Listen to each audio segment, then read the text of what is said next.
வாழ்க்க வளமுடன். இறை உணர்வும் அற உணர்வும்.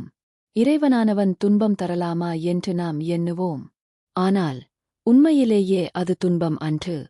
நாம் உணர்வதற்காக, உணர்ந்து திருந்துவதற்காக வந்த ஒரு வாகனம்தான் அந்தத் துன்பம் எனப்படுவது. ஒரு தடவை ஏற்படக்கூடியதை வைத்துக்கொண்டு மீண்டும் அந்தத் துன்பம் வராது காத்துக்கொள்ளக்கூடியது நம்முடைய செயல்தான். ஆகவே செயலிலே விளைவைக் காணும் இந்த ஒரு எண்ணத்தை வளர்த்துக் கொண்டால், அவ்வாறு வளர்த்துக் கொண்ட பிறகு எப்பொழுதும் வைத்துக் கொண்டால் இறைவனே நீதான். மனத்திலே ஒரு பெரிய மாற்றம் ஏற்பட்டு நிலைக்கிறது. இறைவன் நிலைவிட்டு நாம் மாறுவதே இல்லை. ஏனென்றால் எப்பொழுதும் ஏதாவது செயலைச் செய்து கொண்டேதானே இருக்கிறோம்.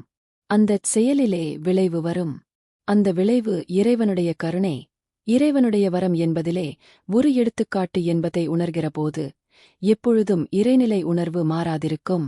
அதே நேரத்திலே நாம் செய்கிற செயல் மூலமாக பிறருக்கு நன்மைதான் வரவேண்டும், தீமை வரக்கூடாது. இந்தச் சமுதாயம் நமக்கு ஒவ்வொரு நாளும் எத்தனையோ பொருட்களைக் கொடுத்து நம்மை வாழ வைத்துக் கொண்டிருக்கிறது. இந்தச் சமுதாயத்துக்கு எந்த வகையிலும் யாருக்கும் நான் செய்வது துன்பமாக இருக்கக்கூடாது.